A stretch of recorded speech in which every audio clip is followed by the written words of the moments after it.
Dieu, le maréchal Kandem, Dieu notre Père. Est-ce qu'on peut acclamer le Seigneur pour la vie de son serviteur? Est-ce qu'on peut acclamer le Seigneur pour sa vie?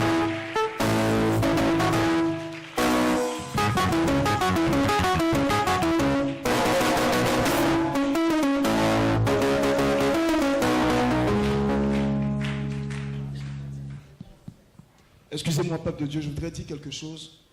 Vendredi, on a été bénis pour ceux qui étaient là. Et vendredi, il y avait un embouteillage monstre pour venir à l'église. Et l'homme de Dieu étant à la maison, il n'y avait pas de route pour venir. Il a appelé pour qu'on vienne le chercher à moto. Il n'y avait pas de moto.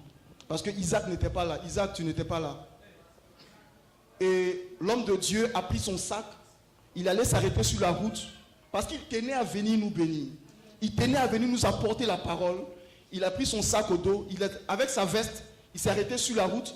Il a arrêté un monsieur qui avait une moto. Il est monté derrière lui. Il est descendu quelque part là. Il a marché pour venir à l'église. Je veux qu'on acclame le Seigneur pour sa vie. Je veux qu'on acclame le Seigneur pour sa vie.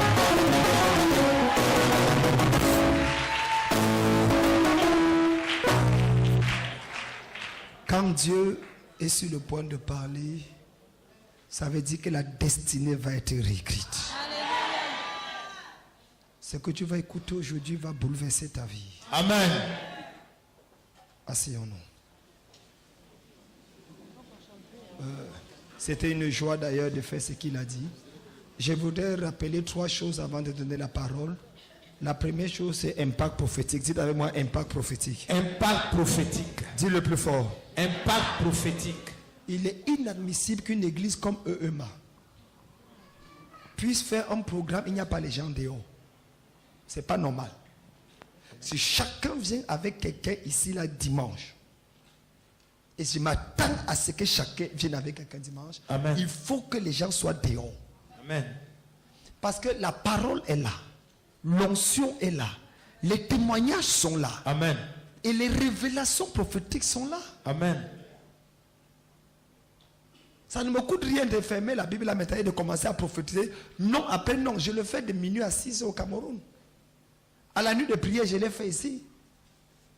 Je peux prophétiser non après non. De minuit à 6 heures, 6 heures de temps. Sans m'arrêter. C'est qu'elle serait juste fatiguée trop après. Donc, le plus important, c'est la parole. Amen. On va prophétiser, mais la parole. Or, ce qui est aussi là, c'est qu'après toutes ces saisons de parole, à partir de dimanche, nous allons avoir un culte, une semaine dangereuse avec un voyant dangereux. Amen. Un prophète qui voit clair, il ne voit même pas flou comme moi. Amen. Clair. Seigneur, nous bénissons le visionnaire de ce ministère. Bénissons le visionnaire de cette ministère. Et nous déclarons ta faveur dans sa vie. Nous déclarons ta faveur dans sa vie. Au nom de Jésus. Au nom de Jésus. Dis Amen. Amen. Asseyez-vous. Pour clôturer l'annonce, je vais prêcher brièvement pour vous laisser partir. Je ne vais pas beaucoup prophétiser parce que si j'entends les visions là, on va aller loin. Tu es là pour la première fois, nous voulons te souhaiter la bienvenue. Et c'est férié, donc tout le monde peut venir en invitant quelqu'un. Si tu rates ça, ne m'accuse pas d'avoir un seul maudit. Nous allons aller à la parole. Baissons la tête, s'il vous plaît. Baissons la tête et on écoute la parole de Dieu. Là. Baissons la. Parle à Dieu. Demande à Dieu de te parler ce matin. Demande à Dieu de te parler. Demande à Dieu. Amen. Jérémie chapitre 1, verset 11 à 12. Lèvons-nous pour la lecture de la parole de Dieu. Jérémie chapitre 1, verset 11 à 12. Jérémie chapitre 1, verset 11 à 12. Shakep, shokep. Veuillez vous lever s'il vous plaît. Nous allons lire la parole de Dieu. Jérémie chapitre 1, verset 11 à 12. Si quelqu'un est encore assis, dis-lui que c'est toi qu'on attend. Jérémie chapitre 1, verset 11 à 12. La parole de l'Éternel me fut adressée en ces mots. Que vois-tu, Jérémie? Je répondis, je vois une branche d'amandier. Et l'Éternel...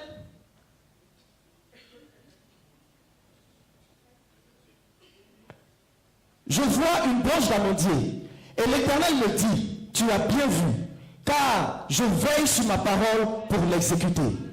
Quelqu'un dit Amen. Quelqu'un dit Amen fort. Je prêche ce matin sur le thème Shakep Shokep. Dites avec moi Shakep Shokep. Dis-le plus fort. Voilà ça. Tu as dit Shakep Shakep. Shakep Shokep. Tout le monde. Dis-le plus fort. Ah, tu as un problème dans la gorge. Dis-le encore plus fort. Si tu dis plus fort que ton voisin, tu reçois la révélation avant ton voisin. Les 4 arbres prophétiques. Asseyons-nous dans la présence de Dieu. Shakep Shokep. Les 4 arbres prophétiques. Mesdames, mesdemoiselles, messieurs, frères et sœurs dans le Seigneur, il est très important de comprendre que la qualité de la parole que tu écoutes détermine la qualité de vie que tu vas mener. Ce que tu entends au courant le dimanche va déterminer ce qui va se passer dans ta vie pendant la semaine. Et puisque tu es sur le point d'écouter une parole qualitative, je voudrais annoncer que tu vas expérimenter quelque chose de qualitatif cette semaine au nom de Jésus. Donne-moi un amen fort et c'est à toi que je parle.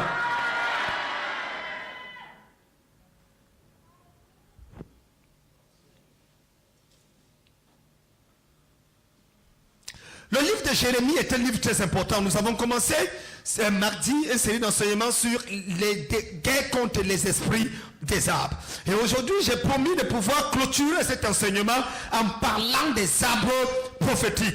Et le texte de base sur lequel je me tiens se trouve dans le livre de Jérémie. Jérémie est un prophète exceptionnel. Au moment où le passage où ce livre est écrit, 700 ans avant la venue de Jésus sur la terre, le peuple de Dieu traverse un moment particulier et important. Un problème majeur en Israël existait. Un problème qui a existé depuis après la mort de Moïse. Il s'agissait de l'habitude aux déclarations prophétiques. Le peuple de Dieu avait connu des prophètes, avait vu des prophètes déclarer des choses, mais il y avait un problème. C'est que la plupart des choses qu'on déclarait prenaient du temps pour se réaliser. Il trouvait que Dieu était devenu trop lent pour agir. Le prophète disait que vous allez vous marier et les mariages tardaient à arriver. Le prophète disait Dieu te guérit et la guérison tardait à arriver. Le prophète annonçait l'invasion par les Babyloniens et il ne voyait pas cette invasion 20, 30, 40, 50 ans plus tard. Les prophètes avaient déclaré des choses et qui ça n'est pas arrivé. D'ailleurs, même Esaïe qui a précédé Jérémie avait levé la voix jusqu'à dire un enfant nous est né, un fils nous est donné et la domination reposera sur son épaule. Des générations plus tard, pratiquement 800 ans après, la prophétie ne s'était pas réalisée. Donc, c'était devenu une coutume, une habitude en Israël que lorsqu'un prophète de Dieu parle, ça prend le temps avant d'arriver. Ce qui a d'ailleurs créé la venue des prophètes des Baals, des magiciens, des féticheurs, que eux, quand ils disaient quelque chose, à l'instant même ils voyaient la chose arriver. Donc il y avait comme ça un problème, une guerre spirituelle entre ce que les prophètes de l'Éternel disaient et ce que les prophètes de Baal disaient.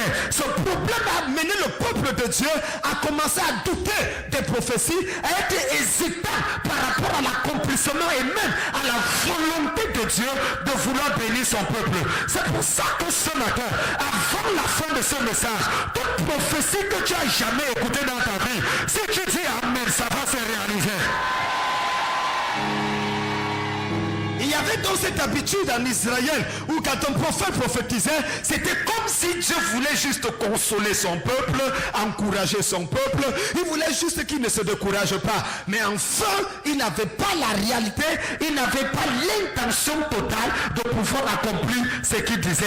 La plupart des prophètes ayant prophétisé, rien ne s'était passé.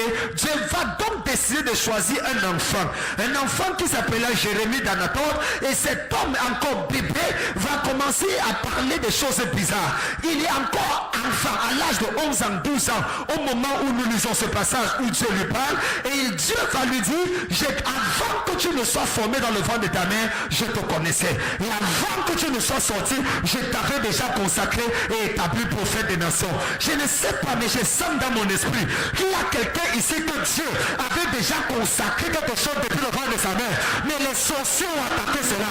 Mais les féticheurs ont attaqué cela. Mais les hôtels ont attaqué cela. Je me dis, je frappe le pied sur le sol. Tout ce qu'on a attaqué dans ta vie, reçoit la victoire au nom de Jésus. C'est celui qui dit Amen fort qui est le premier à recevoir. Quelqu'un lève la main. Dieu dit fire. Lève la main maintenant et dis fire. Assois-toi un moment. Dieu va donc essayer d'utiliser un enfant. La Bible est claire là-dessus. De la bouche de ceux qui sont à la mamelle, il a tiré sa gloire pour imposer silence à l'ennemi et au vindicatif. Lorsque l'homme n'est pas prêt à parler, Dieu peut utiliser n'importe qui pour parler et redresser les choses. Jérémie, dans l'âge de 12 ans, va recevoir une instruction de Dieu et Dieu va dire, Seigneur, je ne sais pas parler car je suis un enfant. Et l'Éternel va lui dire, ne dis pas que je suis un enfant. La valeur d'un homme ne se mesure pas à son âge. Parce que la maturité n'est pas une question d'âge. La maturité est une question de responsabilité. Il ne dit pas que je suis un enfant. Parce que ce n'est pas parce que tu as la barbe que tu es grand. Il y a des barbus qui sont des bébés. Ne dis pas que je suis un enfant. Une façon de dire, quand je serai avec toi, dans la réalité devant Dieu, un homme est mature quand Dieu est avec lui. C'est la présence de Dieu dans ta vie qui établit ta maturité. C'est la présence de Dieu dans ta vie qui établit ta destinée. C'est la présence de Dieu dans ta vie qui fait de toi le héros de ta famille. Si tu dis amen, je prophétise maintenant. Parce que Dieu est avec toi, tu vas réussir. Parce que Dieu est avec toi, tu vas gagner. Parce que Dieu est avec toi, tu vas avancer. Quelqu'un dit asseyez-vous s'il vous plaît. Il dit je serai avec toi, ne dis pas que je suis un enfant. À Josué il a dit, ne sois pas intimidé par le succès de Moïse. Je serai avec toi comme j'ai été avec Moïse. Aux 12 disciples qui sont sur le point d'abandonner, Jésus va leur apparaître et dit ne vous découragez pas parce que je m'en vais au Père. Il vous est avantageux que j'aille. Car si je ne pars pas, le consolateur ne viendra pas. Mais quand je serai parti, je vous l'enverrai. Et il va dire, voici je suis avec vous tous les jours jusqu'à la fin du monde. Depuis que j'ai eu cette connaissance de la présence de Dieu dans ma vie, il n'y a aucun démon qui me fait peur. Il n'y a aucun sorcier qui me fait peur. Il n'y a aucun féticheur qui me fait peur. Et je te transmets la foi là ce matin. Non, je ne suis pas venu prêcher ce matin. Je suis venu prophétiser dans la vie de quelqu'un. Ton histoire va changer. Ta destinée va changer. La prophétie là va se réaliser. Aucun démon ne va t'arrêter. Aucun hôtel de ta famille ne va te stopper. Tes ennemis vont se lever, ils vont tomber devant toi. Ils vont tomber devant toi. Ils vont tomber devant toi. Celui qui a arrêté ton père ne t'arrêtera pas. Celui qui a arrêté ta mère ne t'arrêtera pas. Celui qui a stoppé ton patron ne te stoppera pas. Si tu dis amen fort, c'est établi d'accord. Il dit je serai avec toi, asseyez-vous. Il dit je serai avec toi. À Gédéon il a dit je serai avec toi et tu battras Madian comme un seul homme. Tu n'as pas besoin d'avoir beaucoup de personnes avec toi pour réussir. La présence de Dieu est suffisante. S'il y a une chose que tu dois jalouser plus que n'importe quoi, c'est la présence de Dieu. S'il y a quelqu'un que tu ne dois jamais accepter qu'il soit fâché de toi, c'est Dieu. Ton mari peut se fâcher de toi, pas de problème. Ta femme peut se fâcher de toi, pas de problème. Tes enfants peuvent se fâcher de toi, mais n'accepte jamais que ton Dieu soit fâché. N'accepte jamais. Parce que c'est lui qui a la garantie de ta vie. C'est lui qui tient les cœurs de roi entre ses mains. J'ai l'habitude de dire aux gens, tu n'as pas besoin de beaucoup de succès pour qu'on parle de toi. Peu importe le nombre de fois que tu as échoué, peu importe le nombre de fois que tu as failli, peu importe le nombre de fois où on t'a humilié, un seul succès peut changer l'histoire de ta famille. Ah oui. Il s'appelait Abraham Lincoln. Il avait échoué autant de fois, mais il a eu un seul succès, il est devenu le plus grand président des États-Unis. Ah oui. Ce n'est pas la première fois que Alassane Ouattara ou Laurent Gbagbo commencent à vouloir devenir président. On a oublié, mais la seule fois ils ont réussi, ils sont entrés dans l'histoire. Ah oui.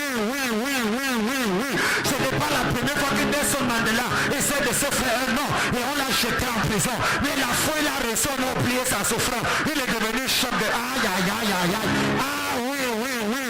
Quand Barack Obama voulait devenir président des États-Unis, les gens lui ont dit, un noir ne peut pas être président. Tu as vu ça où? Un noir président, dans son propre parti, on l'a insulté, on l'a ridiculisé. Hillary Clinton s'est moqué de lui. Il a dit que tu parles comme je parle.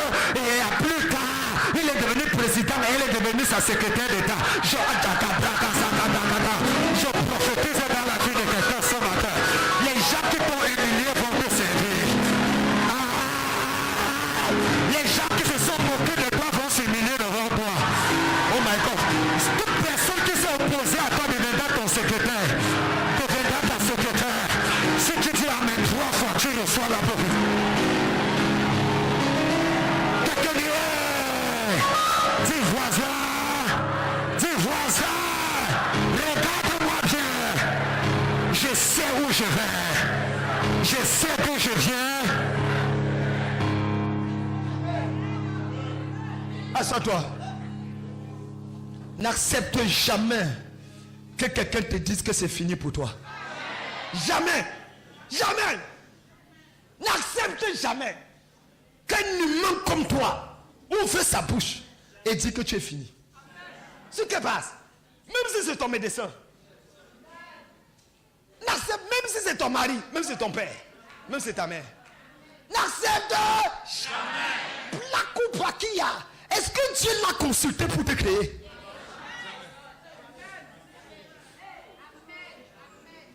N'accepte pas quelqu'un te dit que tu ne vaux rien et tu acceptes ça. Ils sont d'où? Qui l'a accouché?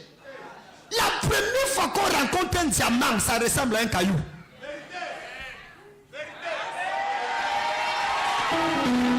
Quelqu'un n'a pas compris ce que je viens de dire. La première fois qu'on rencontre un diamant, ça ressemble à un caillou. Mais il faut un diamantaire pour reconnaître que ceci n'est pas un caillou. Si quelqu'un t'a vu, il a vu le caillou, c'est parce qu'il n'est pas diamantaire. Oh my God, tu ne me comprends pas encore. Les diamantaires ont fait l'école pour identifier le caillou du diamant. Oh my God, tu ne me comprends pas. Ce n'est pas ta faute si celui qui marche avec toi n'a pas fait l'école pour identifier le diamant en toi. Ce n'est pas ma faute et ce n'est pas ta faute. Mais je prophétise, un diamantaire va apparaître dans ta vie. Quelqu'un qui va reconnaître ta valeur. Quelqu'un qui va reconnaître ta valeur. Si tu dis amen, il apparaît avant décembre. Quelqu'un dit fire. Le fire. Le fire. Assois-toi. Ne dis pas que je suis un enfant. Car je t'enverrai vers qui je... Il va vers les rois. Arrête de te sous-estimer. Hey! Papa, le médecin là qui avait dit qu'il va me bouger, il m'a abandonné. Après, il m'a laissé avec 2 enfants. Papa. Et tu pleures? Il est parti avec tes yeux? Il est parti avec tes seins?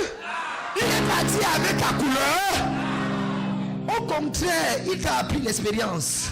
Comment reconnaître un bandit?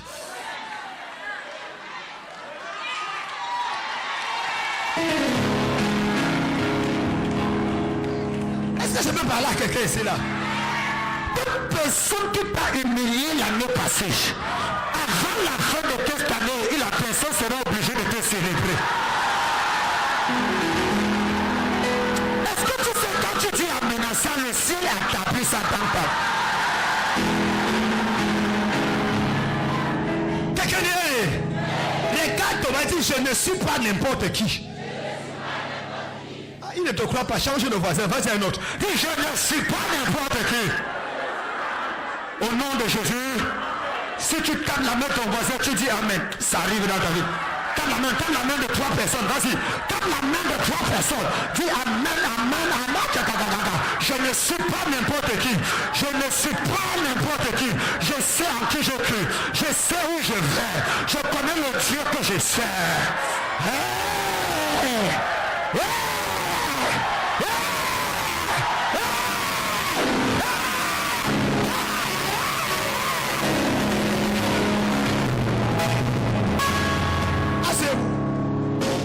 S'il y a une personne sur la terre qui avait toutes les chances d'abandonner son estime de soi, c'est Kamdem Dionodon. J'ai été insulté, vilipendé, méprisé, humilié, rejeté, abattu sur toutes sortes de trucs. Pas dans une ville seulement, pas dans un pays seulement. J'entrais au palais présidentiel quand je voulais, comme je voulais. Conseiller, chef d'État, baptisant sa famille. L'actuel président, je ne parle pas derrière. Nommant des ministres. J'avais une garde de sécurité payée par le gouvernement. Commissaire. Hein? Non, ça va. La sueur là, c'est important pour l'offrande. Commissaire, gardant, mon chauffeur, on m'a tenu. Dans un pays où on ne reconnaît pas ça comme en Côte d'Ivoire. Mais j'étais le seul homme de Dieu dans tout le Cameroun à avoir ça. À avoir ça. Je ne blague pas. Quand le diable a vu ça, menaçant les autorités de mon pays, j'étais le seul qui me levait et disait au président de la République, arrête! En plein média, plein média. Reçu plusieurs fois dans les médias qui font les ministres. J'ai défié les gens.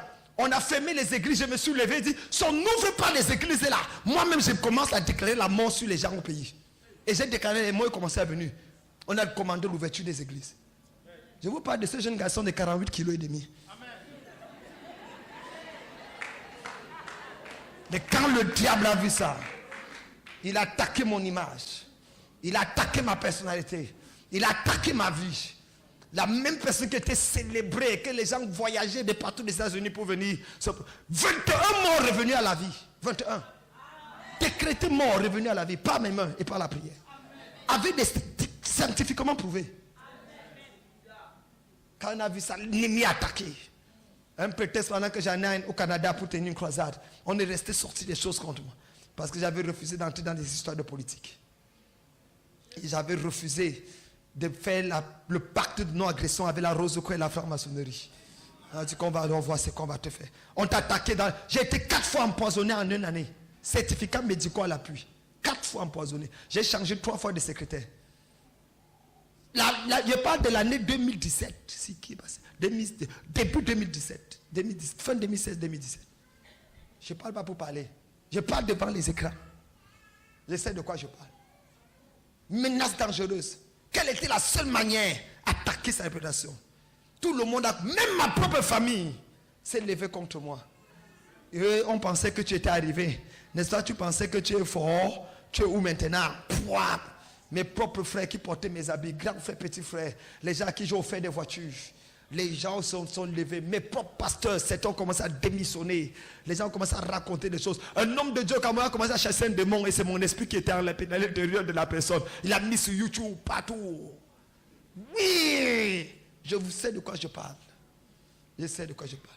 Quand tu arrives à un niveau où ton propre enfant arrive à l'école, dans une école des élites, et là-bas, la seule chose qu'on dit, c'est que ton père est un voleur, ton père est un sorcier. Et il rentre en pleurant à la maison. Vous ne savez pas ce que ça peut faire. Ton image, ta personne, tout ce que tu as bâti est à terre. Et tu vas regarder Jésus, tu lui dis, qu'est-ce que je t'ai fait?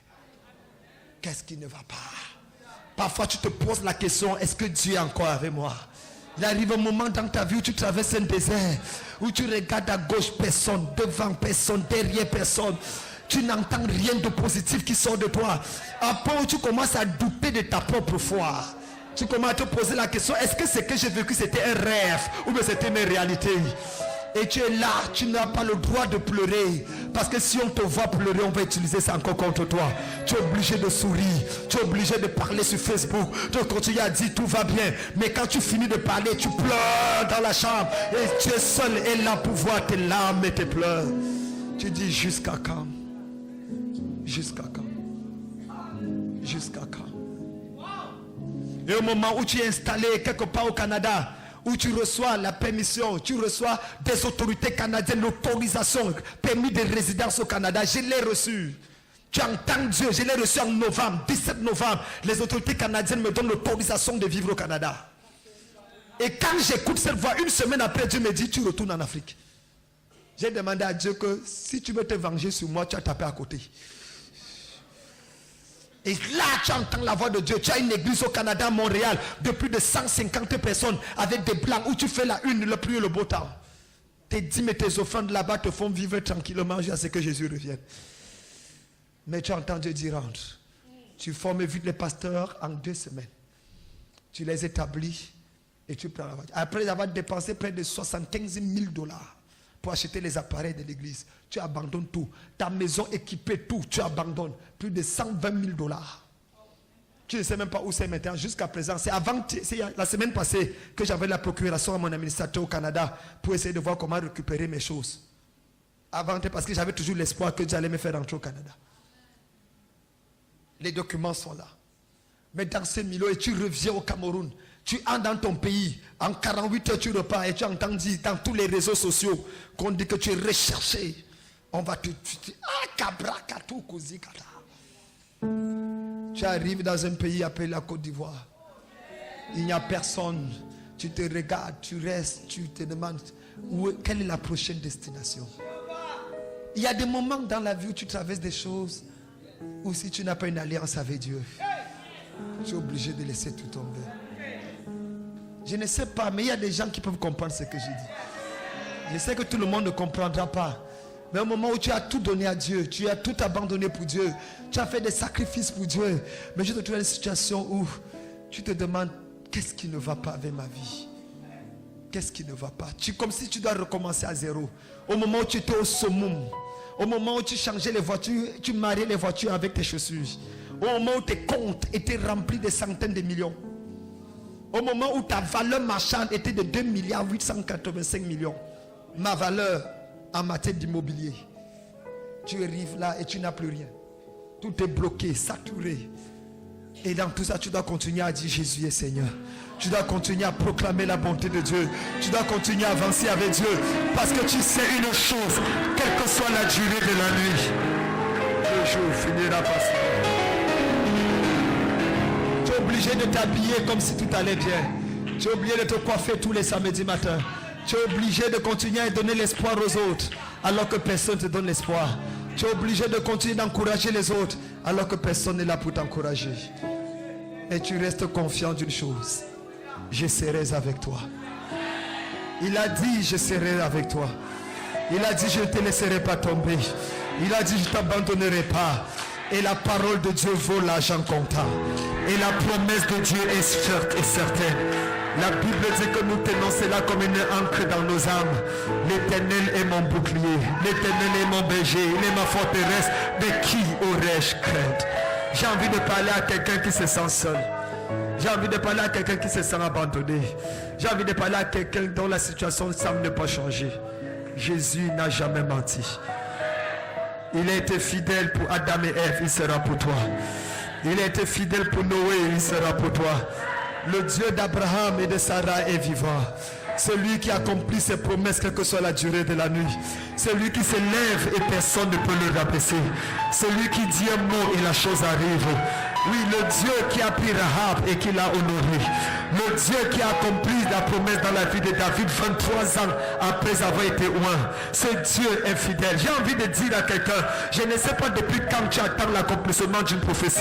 Depuis quand tu attends la manifestation d'une promesse de Dieu dans ta vie. Arrête de pleurer, arrête de pleurer. Il est vivant. Il connaît chaque chose. Il dit même les cheveux de ta tête sont comptés. Il connaît chaque battement de ton cœur. Il connaît chaque soupir de ton âme. Il connaît chaque chose, chaque douleur, chaque solitude que tu traverses. Et il a dit, je serai avec toi. Il dit, je ne t'abandonnerai pas et je ne te délaisserai pas. Il a dit que ma main sera toujours là, mon cœur est pour toi. Il a dit dans sa parole, je suis l'Éternel et je suis celui qui ouvre et personne ne peut fermer. Je suis celui qui ferme et personne ne peut ouvrir. Je suis ton Dieu. Je suis ton Dieu. Je suis ton Dieu. Je voudrais ce matin, pendant que nous continuons ce message, que tu ne laisses rien t'abattre sur cette terre. Tu as aidé les gens et ils t'ont abandonné. Tu as soutenu les gens et ils t'ont rejeté. Tu t'es confié à des gens et ils t'ont trahi. Tu as donné tes secrets aux gens et ils ont utilisé ça contre toi. À l'église, tu as eu les plus grandes déceptions. Ce n'est même pas dans le monde, mais c'est dans l'église. Les gens sur qui tu comptais t'ont abandonné. Et tu te poses la question, est-ce que ça vaut la peine? Je veux te dire, ça vaut la peine. Oui, avec Jésus, ça vaut la peine. Oui, avec Jésus, ça vaut toujours la peine. Ça vaut la peine de réessayer. Ça vaut la peine de recommencer. Ça vaut la peine de lui faire confiance. Parce qu'il est Dieu. Il est Dieu. Il est Dieu. Qui sommes-nous pour dire que fais-tu? Qui suis-je pour dire pourquoi tu agis comme ça? Qui suis-je pour dire pourquoi tu me fais ça? Qui suis-je pour lui dire pourquoi? Pourquoi? Non. Je n'ai pas de pourquoi à lui demander. Il est mon créateur. Il est mon Seigneur. Nous nous sommes engagés à lui donner nos vies, nos cœurs, nos âmes, nos esprits. Nous nous sommes engagés à le laisser diriger notre existence. Nous avons dit que nous préférons mourir et souffrir avec lui que d'avoir les plaisirs de ce monde. Nous devons être conscients de cet engagement, conscients de cet appel.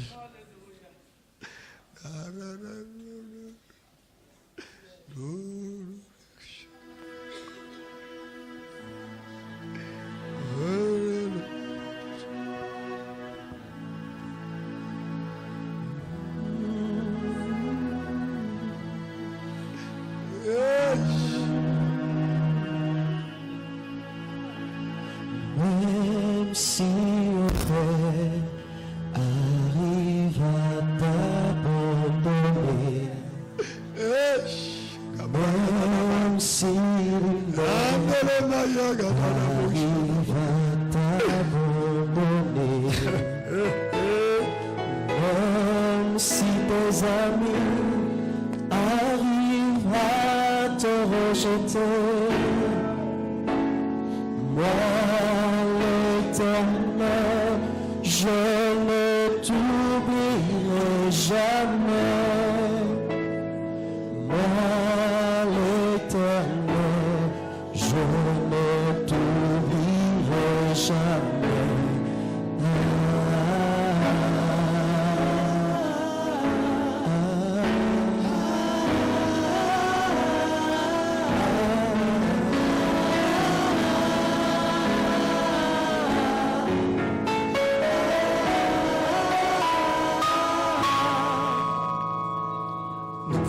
De toujours rester fidèle à toi, Seigneur.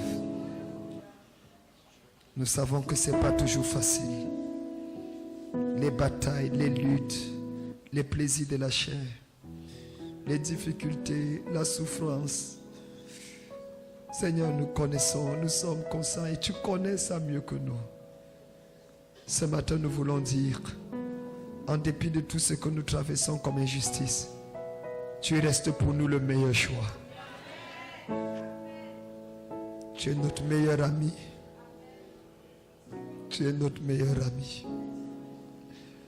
Les hommes pourraient ne jamais peser à leur juste valeur les sacrifices qu'on fait. Nous avons aidé des gens et ils nous ont rendu le pire en retour.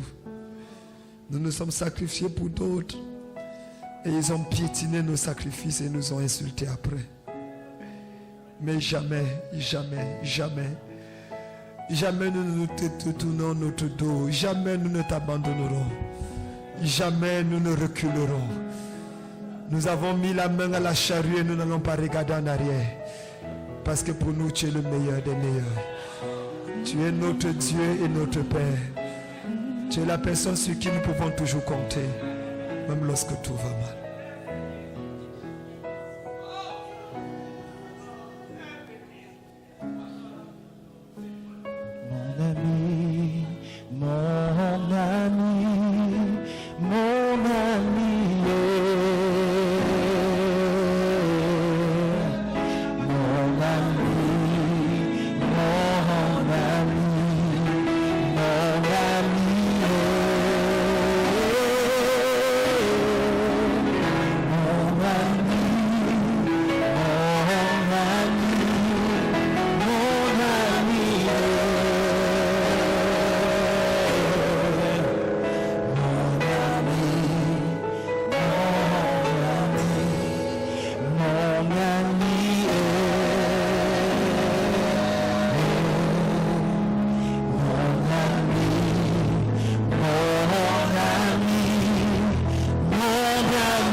Asseyons-nous, s'il vous plaît.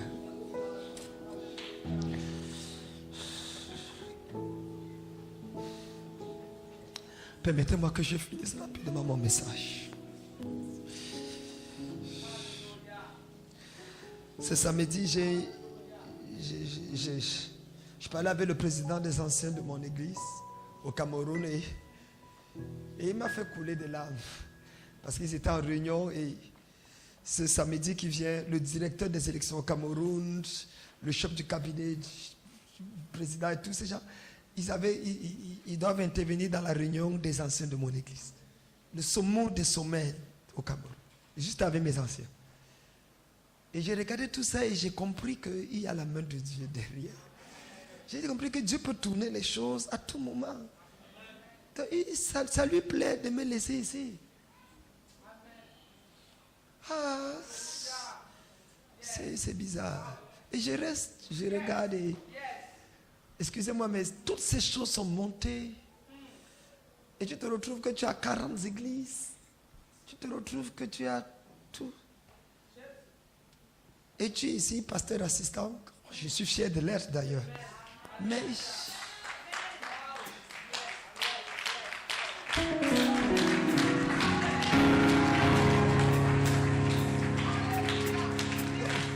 il doit y avoir quelqu'un ici qui est tellement important aux yeux de Dieu qu'il me déplace pour venir rester ici là pour bénir la personne. C'est incompréhensible. Il doit y avoir des gens ici qui ont tellement de valeur que Dieu oblige de me faire quitter, m'oblige à venir rester ici. Et le diable pense que tu n'es rien. Et le diable veut arrêter ta vie comme ça. Il aurait dû faire ça avant que je ne vienne. Avant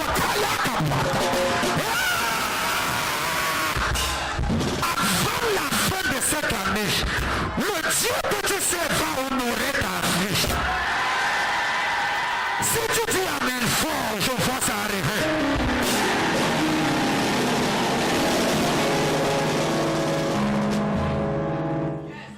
Donnez-moi quelques minutes, je finis mon message. Quelqu'un dit amen. Quelqu'un dit amen. Quelqu'un dit un bon amen. Laissez-moi aller rapidement et je vais prier pour vous. Est-ce que tu es béni d'être là ce matin? Dieu dit à Jérémie, ne dis pas je suis un enfant, tournons la page. Et il lui dit, que vois-tu? Dis à ton voisin, que vois-tu? Dis plus fort, que vois-tu? Il dit, Jérémie, que vois-tu? Parce que mesdames, mesdemoiselles, messieurs, Dieu ne verra jamais à ta place. Dieu ne verra jamais à ta place. Il dit à Abraham, lève les yeux et regarde. C'est le territoire que tu vois, je te le donnerai.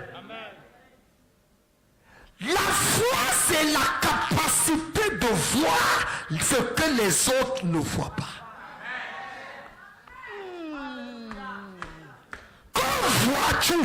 Plusieurs personnes, mesdames, mesdemoiselles, messieurs, ta vie dépend de ce que tu vois.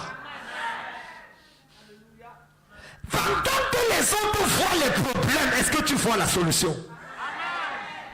Ton attitude est fonction de ce que tu vois. On l'appelait Élisée. Et il était dans une ville qui était entourée de l'armée des Syriens. Son serviteur commence à paniquer. Il regarde son maître. Le maître est assis, avec les pieds croisés. Élisée dit, maître, tu ne vois pas comment on est en train de nous a déjà entourés. La mort est arrivée. Il regarde le maître a les pieds croisés et il demande le bissap et il boit. Mais qu'est-ce qui se passe? Pourquoi ton attitude est différente des autres? Et Élisée a fait une seule prière. Il dit, ceux qui sont avec nous sont plus nombreux que ceux qui sont contre nous. Est-ce que tu sais que ceux qui t'aiment sont plus nombreux que ceux qui te détestent? Est-ce que tu sais que ceux qui veulent ton bien sont plus nombreux que ceux qui veulent ton mal? Tes yeux seront ouverts cette semaine. Tes yeux seront ouverts cette année. Quand il a dit ça, l'autre n'a pas compris. Asseyez-vous. La Bible dit qu'Élise reste là. Il dit, Seigneur, ouvre ses yeux qu'il voit. Lorsque ses yeux se sont ouverts, il a vu un char de feu qui entourait ceux qui l'entouraient. J'ai une mauvaise nouvelle pour tes ennemis. Tes ennemis sont déjà entourés. Ils t'entouraient, mais ils ne savaient pas qu'ils étaient aussi entourés. Ah, quelqu'un n'a pas compris. Ton patron pense que c'est lui qui a ta signature, mais il ne sait pas qu'il y a quelqu'un au-dessus de lui qui a sa signature. Ah, est-ce que je parle à quelqu'un ici là? La manière dont il va te traiter va déterminer ce qui va lui arriver. Toute personne qui planifie ton mal tombe dans son propre piège. Que vois-tu? Assois-toi. Que vois-tu? C'est ce que tu vois. Qu'est-ce que tu vois? Et la Bible dit qu'il a ouvert ses yeux et il a vu. Et maintenant il dit, je vois une branche d'amandier. Quelqu'un dit avec moi, une branche d'amandier. Là, j'ai fini d'appeler mon message. Les 4 arbres prophétiques. Premier arbre, l'amandier. Écrivez. L'amandier. Il dit, je vois une branche d'amandier. Kabraku Zakata. L'amandier est l'arbre qui pousse avant tous les autres arbres. Sa capacité de pousser est plus rapide que tous les arbres normaux. Chabri Gazou Yabaka. Une branche d'amandier. Une capacité exceptionnelle. Après que tu l'as planté, que tu commences à voir les choses se manifester. Quelqu'un n'a pas dit Amen. Maintenant, en hébreu, il y a un jeu de mots dans ce passage. Que vois-tu? Le mot c'est shakep. Il dit, je vois une branche d'amandier. Et tu as bien vu, le mot c'est shokep. Donc, shakep. Ça veut dire, qu'est-ce que tu vois? Ce que tu vois, c'est ce que je vais accomplir dans ta vie. Shakep, shokep. Quelqu'un dit shakep, shokep. Tout le monde. Encore. La branche d'amandier est la révélation du shakep, shokep. C'est quoi shakep, shokep? Shakep, shokep veut dire 3 choses. Numéro 1, quand on parle de shakep, shokep, ça veut dire que je ne peux pas dire quelque chose si je ne suis pas déterminé à le faire. Dieu dit, je ne peux pas dire quelque chose si je ne suis pas déterminé à le faire. Dieu ne parle pas pour entretenir tes oreilles. Quand il parle, c'est parce qu'il a l'intention de le faire. Je ne peux pas dire une chose si je ne suis pas déterminé à le faire. Numéro 2, ça veut dire quoi? Ça veut dire, je ne dis ouvertement que ce que j'ai déjà fini de faire dans le secret. Je ne dis ouvertement que ce que j'ai fini de faire dans le secret. Shabragou Zagay Braga. Quelqu'un n'a pas dit Amen. Et troisièmement, enfin, chaque chose comme ça veut dire quoi? Je dévance ma parole pour l'accomplir.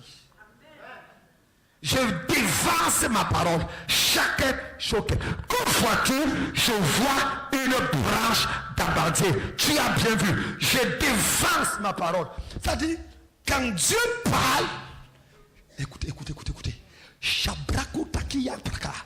Quand Dieu parle, dès que la parole sort, il est déjà parti devant. Voici la parole de Dieu. Au départ, elle avait Dieu. Reste là, mon fils. Et Dieu dit, je vais te payer. Avant de finir, il est déjà parti devant. Ah. L'ange dit à Marie, tu seras enceinte et tu vas enfanter un fils. Tu lui donneras le nom de Jésus. 9 mois après, Marie tombe, elle accouche. Vrai ou faux? Et le jour où elle accouche, il y a les mages qui sont là. Les mages sont quittés de l'Orient. Les mages pour quitter de l'Orient, arriver à Bethléem, à Jérusalem, c'est 11 mois. C'est 11 mois de voyage en chameau. Oh, la grossesse, c'est 9 mois. Dieu a parlé à Marie à 9 mois, mais 2 mois avant qu'il ne parle, il avait déjà mis les marges là. Je défense ma parole pour l'accomplir. Donc si Dieu dit qu'il va te bénir, c'est qu'il a déjà en train de préparer le chemin. Si tu dis amen fort, ta voiture est déjà au port. Tu dis amen fort, la clé de ta maison est déjà préparée. Ah, je parle à qui, je parle à qui. Tu dis amen fort, ton mari est déjà en train de frapper à ta porte. Quelqu'un dit fire. Assois-toi. Je dévance ma parole pour la... Dis avec moi, Shakeb Shokeb. Quelqu'un te touche cette semaine, tu lui dis Shakeb Shokeb. Si tu dis quoi, tu dis que c'est à eux qu'on nous a appris ça. Quelqu'un dit, il n'y a rien de ce que Dieu a dit dans ta vie en janvier. Quand décembre va finir sans que tu ne vois cela arriver dans ta vie. C'est ton amen qui établit la prophétie dans ta vie. Mais ce que tu dois comprendre, c'est que quand la prophétie sort, dans chaque époque, je défense ma parole pour l'accomplir, il y a la responsabilité de l'homme. Quelqu'un dit amen. Et c'est ça que les gens oublient le plus souvent de mentionner. Par exemple, la prophétie va agiter les eaux. Mais c'est à toi de plonger dans l'eau.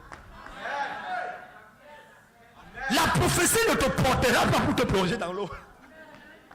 Quelqu'un n'a pas dit amen. La prophétie va agiter les eaux. Mais c'est à toi de plonger. L'homme de la piscine de Bethesda.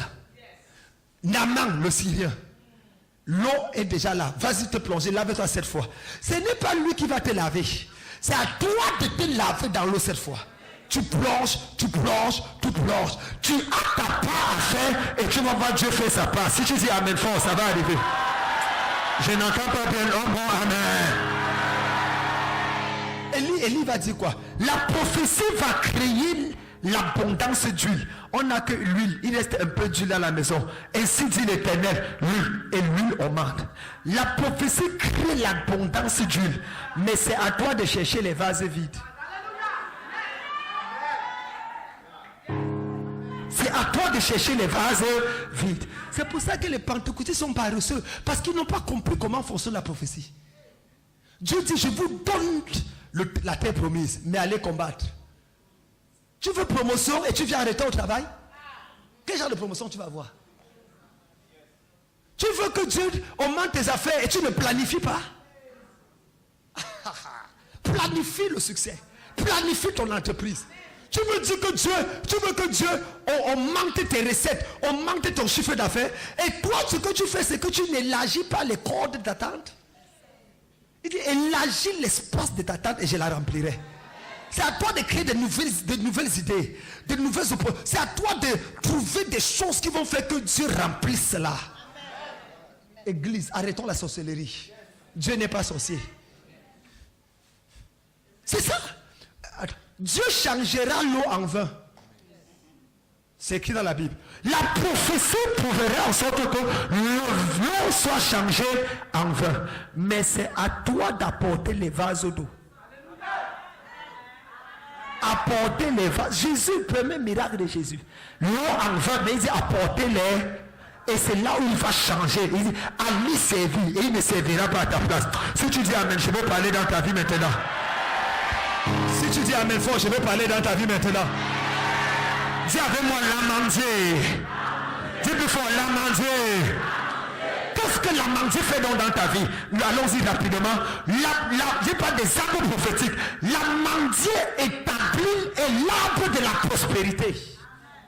C'est l'arbre de la prospérité. Ça fait de toi un milliardaire. Tu n'as pas dit amen.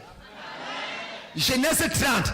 On ne va pas lire les passages. Notez seulement. Genèse 30, 37 à 39.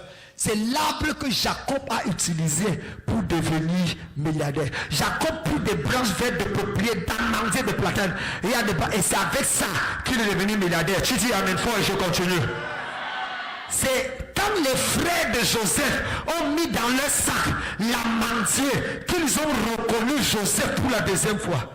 Genèse 43 à partir du verset 11. Au suivant. Genèse 43, à partir du verset 11, ainsi de suite. C'est quand ils ont mis l'amandier à l'intérieur. Numéro 3, c'est ça qui distingua le choix divin et qui qualifia Aaron. L'amandier. La Bible dit qu'il y avait les bâtons. Dans Genèse chapitre, oh my God, où est-ce que nous sommes dans le passage?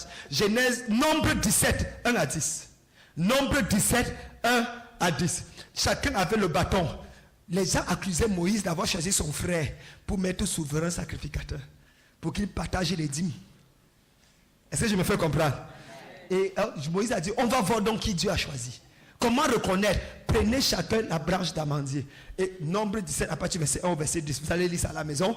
Et la Bible dit que ils ont laissé ça dans la présence de Dieu. Le lendemain, la branche de Aaron avait produit, fleuri et produit des amandes. Des quoi?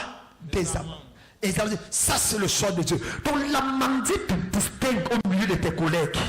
Oh my God. L'amandier te distingue au milieu de tes collègues. L'amandier te distingue au milieu de tes camarades. L'amandier fait que tu es le choix de Dieu. Tu es la préférence de Dieu. Si tu dis amen, l'onction de l'arbre de l'amandier descend dans ton. Lève ta main du Seigneur. Le doigt du Seigneur. Que l'onction de l'arbre d'amandier descende dans ma vie. Je reçois l'onction d'être milliardaire.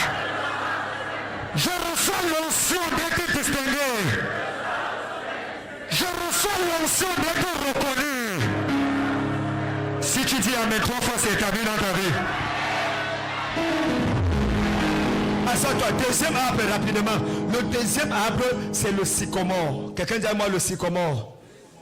Vous connaissez tous l'histoire des Zachée dans Luc chapitre 17. Quelqu'un dit amen. La Bible dit que Zachée était court. Qui est court ici? Oui, court comme David, le pasteur David. Zachée était court et il voulait voir Jésus. Zachée avait l'argent. Zachée avait les biens. Zachée avait la femme, les enfants. Mais il y a une chose que Zachée n'avait pas. Voir Jésus. Il voulait voir Jésus. Mais il n'arrivait pas. Parce qu'il était court de taille. Naturellement, il était disqualifié depuis le ventre de sa mère. Tout ce qui t'a disqualifié depuis le ventre de ta mère, si tu me regardes, tu dis amen, Dieu va te qualifier à ça. Assieds-toi. Toi, tu es où depuis? Tu attends quoi pour servir Dieu? C'est la dernière fois que je te vois. Tout va commencer à servir Dieu. École biblique. Quelqu'un dit amen. Amen. La Bible dit qu'il était court. Et non seulement il était court, mais les gens le bloquaient et l'empêchaient de servir. Est-ce que tu sais qu'il y a des gens méchants ici dehors? Ils ne sont pas riches, mais ils ne veulent pas que tu sois riche. Eux-mêmes, ils n'ont même pas le passeport, mais ils ne veulent pas que tu voyages. Le sorcier du village, là, a quel passeport? Les fétichés, ont les passeports. Ils n'ont jamais voyagé, sauf pour aller à Boaké. Mais ils t'empêchent d'aller en France. Ils veulent t'empêcher d'aller aux États-Unis. Que Dieu punisse le diable. Il bloquait. Et la Bible dit que qu'est-ce que Zachée a fait? Numéro 1, il s'est séparé de la foule. Numéro 2, il a couru devant la foule. Numéro 3, il a localisé le sycomore. Et quand il est monté sur le sycomore,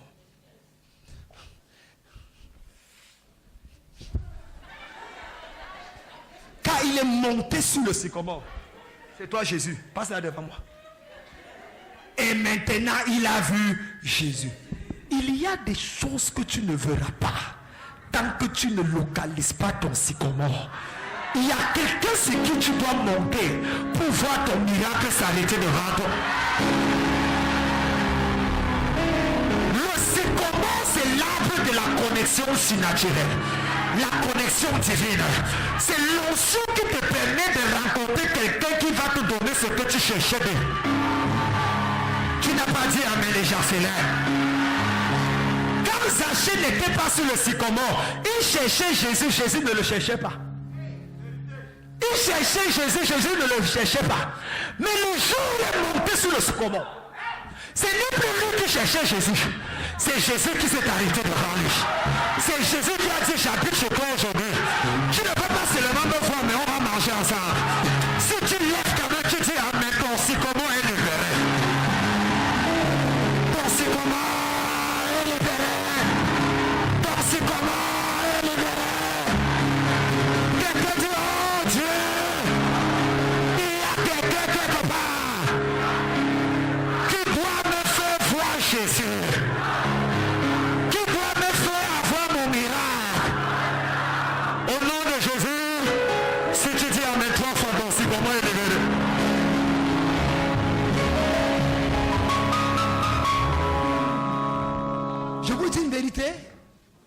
les gens ne réussissent pas parce qu'ils ont fréquenté.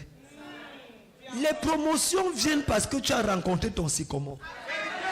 On ne nomme pas ministre celui qui est professeur agrégé. C'est vrai ou faux? Dans l'histoire du gouvernement, domination, promotion, travail, c'est une question de confiance. Tu rencontres quelqu'un qui connaît quelqu'un qui te place là où quelqu'un d'autre qui mérite mieux que toi ne peut pas être. C'est la vie. C'est la vie. Tu penses que le président Alassane Ouattara a nommé Soro Guillaume parce qu'il aime beaucoup? Ils étaient ensemble. Au moment où il y avait problème. Sycomore. Non, c'est au moment là. L'histoire si compliquée dans la vie. Hein? Tu vas rester seul, personne ne va t'aider. Il y a quelqu'un quelque part. Allah même Jésus allait mourir sans rien devenir s'il n'avait pas rencontré Jean-Baptiste. Il était dans la ville, rien ne se passait, personne ne le connaissait. Il a dit, je ferme mon entreprise. Il est parti dans le désert voir Jean-Baptiste. Quand Jean-Baptiste a versé lui sur sa tête, quand il est rentré, il a dit, l'esprit du Seigneur est ici.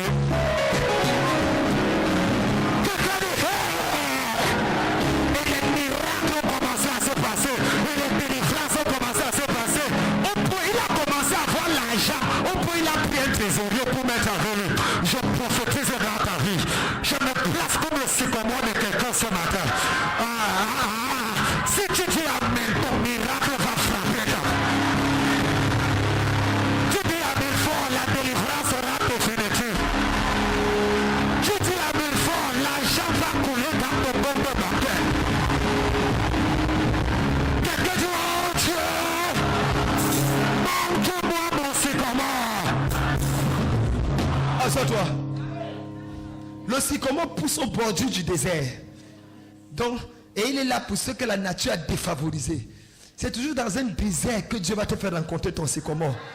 C'est toujours au moment où tu es bloqué que Dieu va te faire rencontrer ton sycomore. C'est quelqu'un qui est placé sur le chemin de ta destinée pour te faire avoir la chose que tu cherchais depuis à avoir. Et que personne n'arrive à te donner. C'est un sycomore. Ton sycomore peut être différent même de ton père.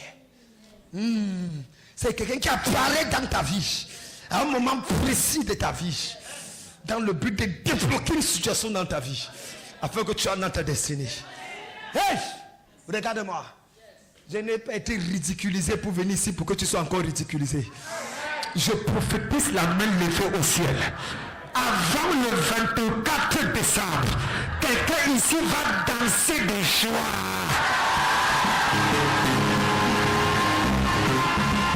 Si c'est à toi que je parle, ton âme sera différent des autres.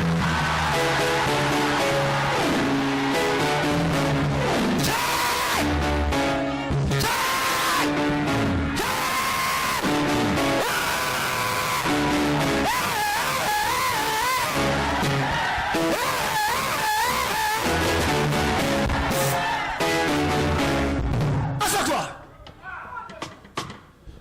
Tu as besoin de sycomore. Quelqu'un qui va parler dans ta vie. Et les choses vont changer.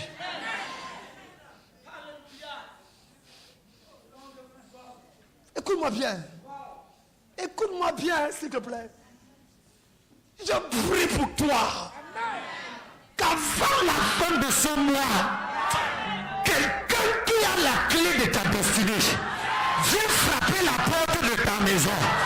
Viens frapper la porte de ton bureau. Viens appeler ton numéro de téléphone. Et que la destinée de ta famille change à cause de toi.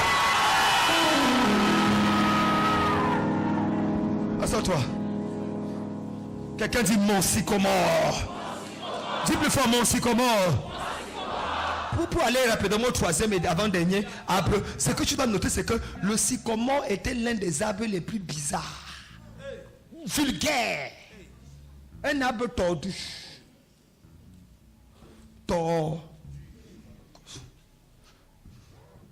Parfois, vous cherchez les gens parfaits. Dieu ne t'enverra jamais quelqu'un de parfait. Jean-Baptiste n'était pas parfait. Oui, mais c'est lui qui a introduit Jésus. Rappelez-vous qu'il n'a même pas reconnu Jésus après.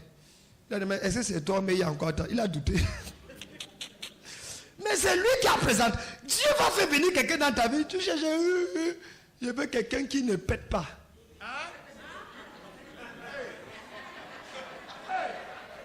Quelqu'un qui ne pète pas. Tu vas trouver ça où? Tu vas trouver ça où? Ne regarde pas la personne. Cherche l'huile qui a sur la tête. Cherche l'onction qui a dans la vie de la personne. Parce que ce n'est pas le mari que tu cherches dans la personne. C'est l'onction de Dieu dans sa vie que tu cherches dans la personne. Si c'était le mariage, cherche maintenant sa vie, son caractère. Mais si c'est lui, cherche si Dieu est avec lui. Si c'est ce qu'il dit est de Dieu et que Dieu a ça suffisant, le reste Dieu va le juger.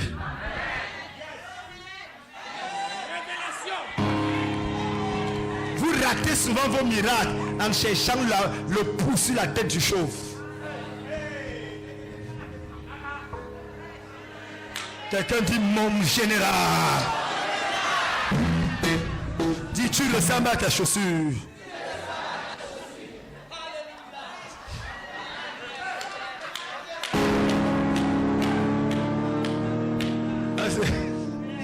Je veux parler à quelqu'un ici là. Il y a un sycomore dans ta vie financière. Il y a un sycomore dans ta vie spirituelle. Il y a un sycomore dans ta vie professionnelle. Il y a un sycomore dans ta vie politique. Il y a un sycomore dans ta vie familiale. Dieu place des sycomores sur le chemin de ta destinée dans le but de te favoriser ce que tu voulais avoir. Dans le domaine que tu as besoin, pendant que je m'agenouille devant le ciel, dans 4 jours, un sycomore va apparaître dans ta vie. Un sycomore va apparaître dans ta vie. Un sycomore va apparaître dans ta vie. Assois-toi. Chabra Gaza.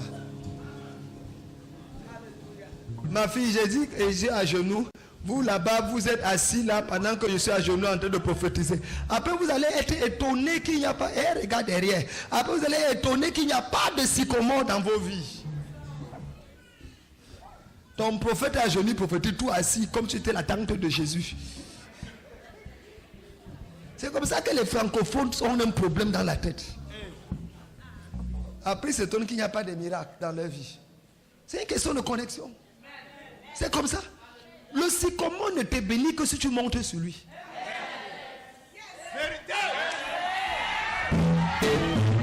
Si Zachée était resté à côté du sycomore, il n'aurait pas vu Jésus. Il fallait qu'il accepte de monter sur le sycomore. Que le sycomore le porte et lui dise comment il doit être. C'est à partir de là qu'il devrait voir Jésus. Arrête l'orgueil et apprends à t'humilier. Que tu sois bishop, que tu sois prophète, maman pasteur, maman bishop, tonton pasteur, tonton miracle, tata évangéliste, ou on coule.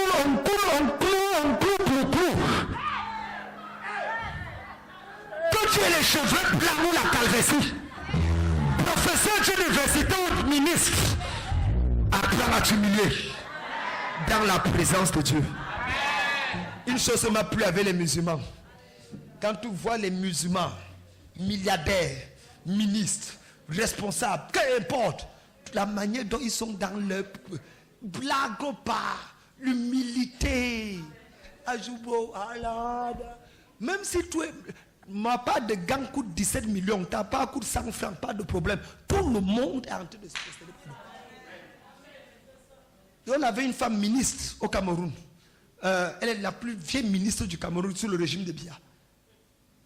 Son mari était un simple haut fonctionnaire, mais était ministre. Quand il partait à la mosquée, elle est là où il y a les femmes. C'est pas parce que tu es ministre que tu entres là où il y a les hommes. Il y a le couloir chez la mosquée pour les femmes. Elle reste là-bas, elle prie avec tous les autres. Waouh! C'est chez nous les évangéliques que l'orgueil a rempli nos cœurs. Et après on est étonné que Dieu ne nous bénit pas. Que Dieu punisse le diable. Que Dieu punisse le diable. Que Dieu punisse le diable et le rend. Troisième arbre, quelqu'un dit Amen. Est-ce qu'on est ensemble là? Troisième arbre prophétique, la Brakouzagada. Regarde ton voisin, dis tu ressembles à mon sycomore. Parle bien, ne dis pas à n'importe qui. Choisis le voisin à qui tu parles, choisis bien le voisin. Dis, tu ressembles à mon sycomore.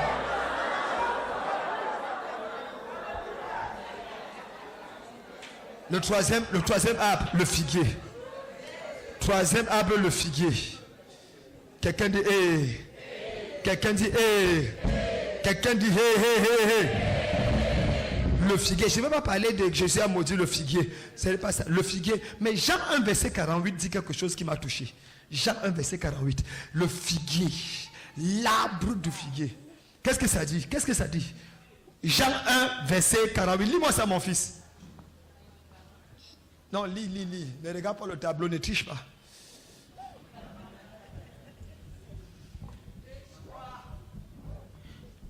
Jean chapitre 1, verset 48. D'où me connais-tu? Lui dit Nathanaël. Jésus lui répondit, avant que Philippe t'appela, quand tu étais sur le figuier, je t'ai vu. Continue. Nathanaël est parti et lui dit, Rabbi, tu es le fils de Dieu. Tu es le roi d'Israël. Continue. Jésus lui répondit, parce que je t'ai dit, que je t'ai vu sur le figuier. Que je t'ai vu sous le figuier. Tu crois. Tu crois. Attendez. Moi j'ai une question. Il y a quoi de spectaculaire à avoir dit à quelqu'un je t'ai vu sur le figuier? Jusqu'à c'était normal. Mais ça devait avoir une dimension particulière. Au point que Nathanaël, sur cette base, un juif en qui il n'y a pas de corruption, sont capables de dire, parce que tu as fait ça, tu es vraiment le Messie. D'où la question, qu'est-ce qu'il y avait de particulier? Eh bien, il faut revenir dans Genèse. Dans Genèse 3, quand Adam et Ève pêchent, ils se cachent où? Dans le jardin, sous le figuier. Donc, et le figuier a empêché Dieu de voir Adam et Ève. Donc les Juifs savaient que le seul endroit où Dieu ne voit personne, c'est sous le figuier.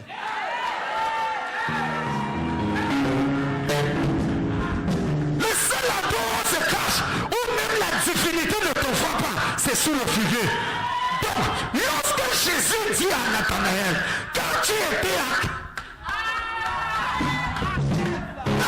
sous le figuier,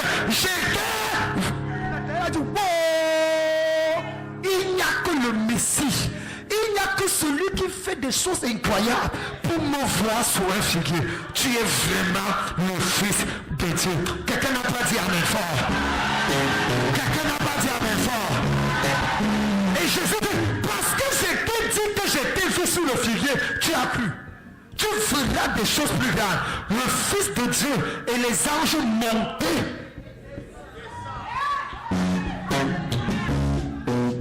Je peux parler à quelqu'un ici là. Je peux parler à quelqu'un ici là. Je peux parler à quelqu'un ici là. L'arbre du figuier est un arbre qui ouvre la porte à toutes les bénédictions qui étaient bloquées dans ta vie depuis l'enfance de tes parents.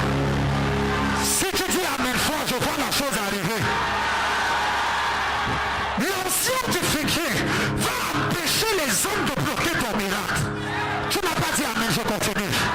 Tu n'as pas dit amen, je continue. Tu n'as pas dit amen, je continue. L'ancien du figuier, quand tu traverses la déception, quand tu traverses les problèmes des hommes, les anges commencent à descendre avec ce que tu cherchais et recevoir. Si tu dis amen, je continue encore. Si tu dis amen, je continue encore. Si tu dis amen, je fais plus fort. À partir de l'ancien du figuier, tu vois les choses plus grandes que tu ne voyais avant. Ton nom devient grand. Ta famille devient grande. Ta bénédiction devient grande. Ton élévation devient grande. Ton église devient grande. Quand tu traverses l'ancien du figuier, tout en toi commence à s'agrandir. Ça s'agrandit. Ça s'agrandit. Tu quittes de 10 millions à 20 millions. De 20 millions à 50 millions. De 50 millions à 100 millions. De 100 millions à 1 milliard. De 1 milliard à 5 milliards. Quand l'ancien du figuier est vaincu dans ta vie, tu entres dans une autre dimension. Tes enfants n'ont plus seulement le BPC, mais ils ont le bac. Ils n'ont pas seulement le bac, ils ont la licence. Ils n'ont pas seulement la licence, ils ont le doctorat. Ils n'ont pas le doctorat, mais ils travaillent déjà. Ils travaillent à Énergie de France.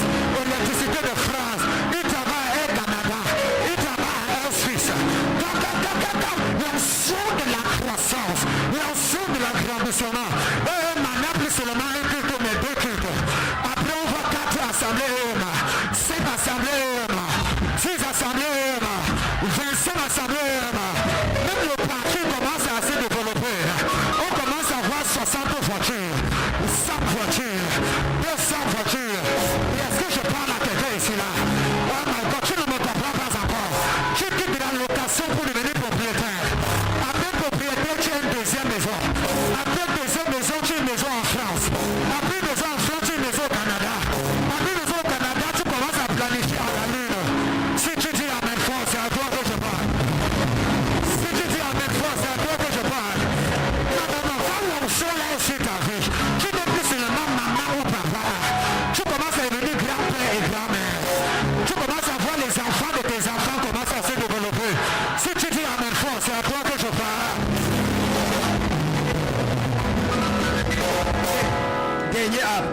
Dernier arbre. L'olivier. Les bracous chaka. Quelqu'un dit hey. Dernier arbre, l'olivier. Quelqu'un dit hey. Dis voisin, je sens quelque chose aujourd'hui. Non, parle bien, dis je sens quelque chose aujourd'hui. 4e et dernier arbre, olivier. La bracasaka. Psaume 52, verset 10. Zacharie 4, verset 3 à 4. Notez seulement les passages. Psaume 52, verset 10. Zacharie 4, verset 3 à 4. Prépare-moi Zacharie 4, verset 3 à 4 là. Et Psaume 52, verset 10. Il dit Osée 14, verset 7.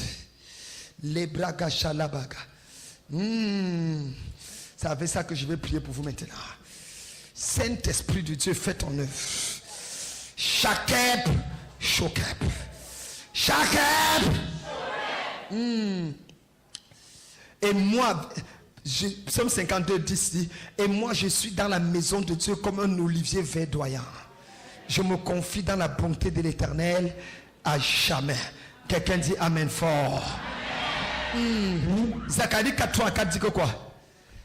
Oui. Et il y a près de lui 2 oliviers, Oui. l'un à la droite du vase, Oui. et l'autre à sa gauche. Et reprenant la parole, je dis à l'ange qui parlait avec moi, que signifient ces choses, mon Seigneur? Quelqu'un dit hey. Dis avec moi 2 oliviers. Quand Jésus reviendra, il se placera où? Sur la montagne. Je n'entends pas sur la montagne.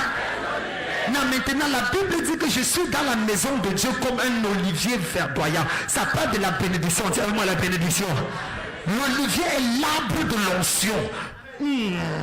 C'est l'arbre de l'onction. L'huile a été fait avec qu'on appelle l'huile d'olive, marquant l'onction pour la consécration, la distinction, la bénédiction, le choix divin. Quelqu'un dit Amen.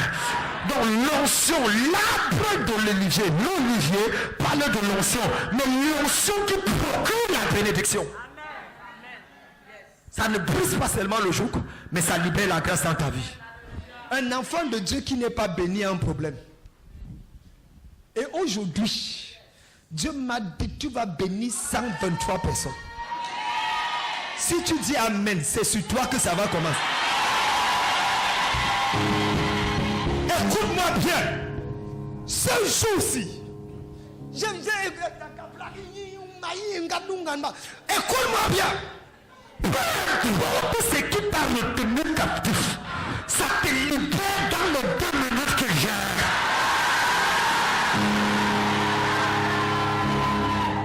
Aucun enfant de Dieu n'a le droit de ne pas être béni. Dans ce que tu touches doit avancer. Ça doit prospérer. Ça doit réussir.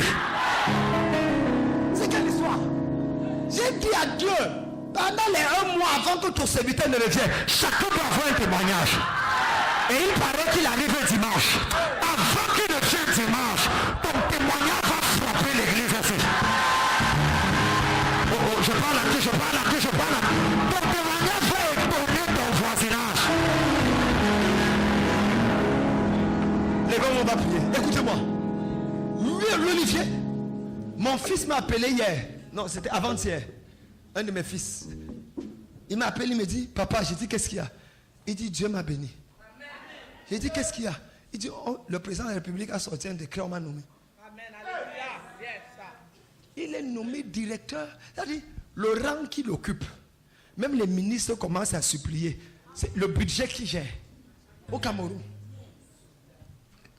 Il me dit, papa, j'ai souffert. Tu m'avais dit que... Il dit, papa, tu peux maintenant revenir.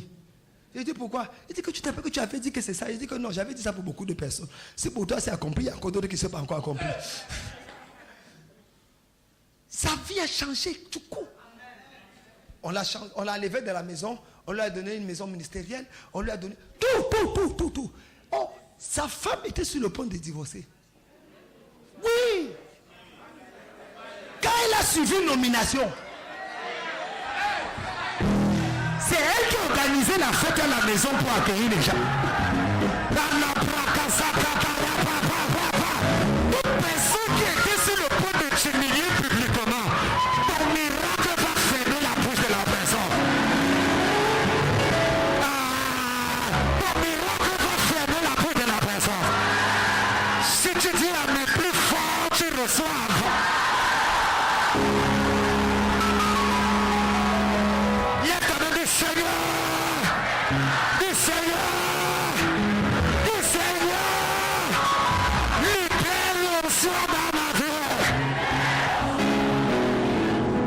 Tu peux vivre sans onction. Là où tu travailles, il y a les sorciers. Tu vas t'en sortir comment? Il y a les gens qui font les pièges contre toi. Tu vas t'en sortir comment? Pourquoi vous blaguez? Tu as besoin de l'onction. Hey! Tu as besoin. Le monde est méchant. La Côte d'Ivoire est devenue terrible. Les sorciers sont partout. Moi, je suis en Côte d'Ivoire depuis quelque temps. L'atmosphère est polluée. Les gens qui veulent marcher droit avec Dieu, c'est difficile. Mais les faux gens, tu vois comment les choses marchent pour eux. Des maladies bizarres, des attaques à gauche, à droite. Tu veux blaguer? Tu as besoin de l'onction. Tu as besoin de quelque chose dans ta vie. Quand on te regarde, on ne voit pas un homme normal. On te regarde, on ne voit pas une femme normale. Mais on voit le feu autour de toi. On voit le feu autour de toi. On voit l'huile dans ta vie. Il y a quand même dit, mon père,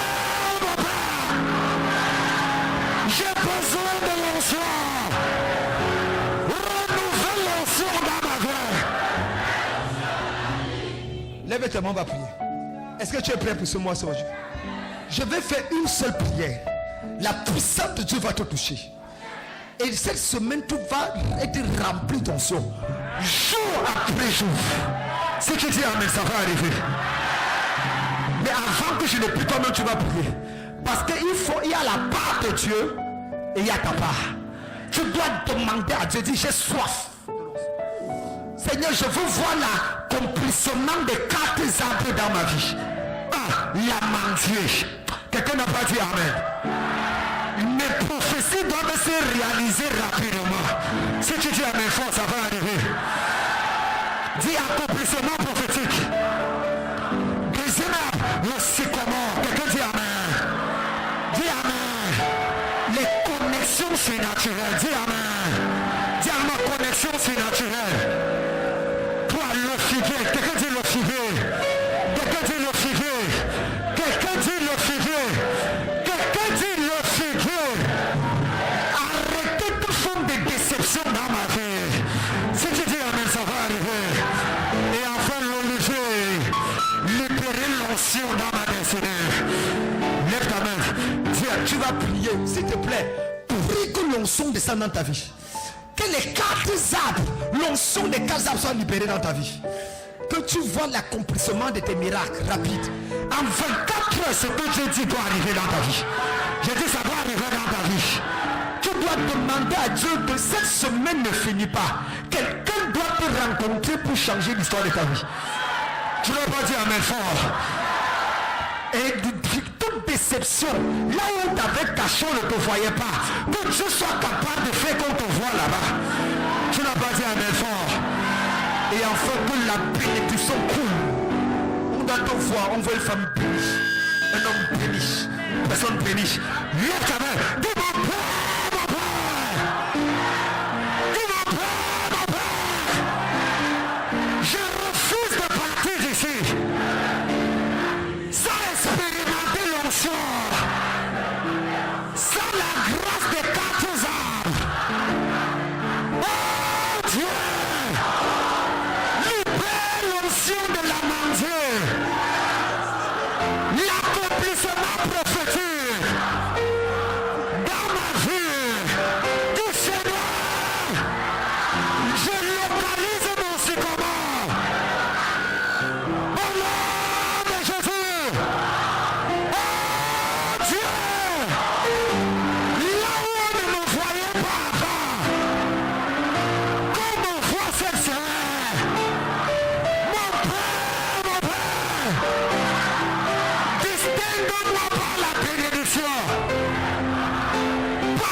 Lève les deux mains.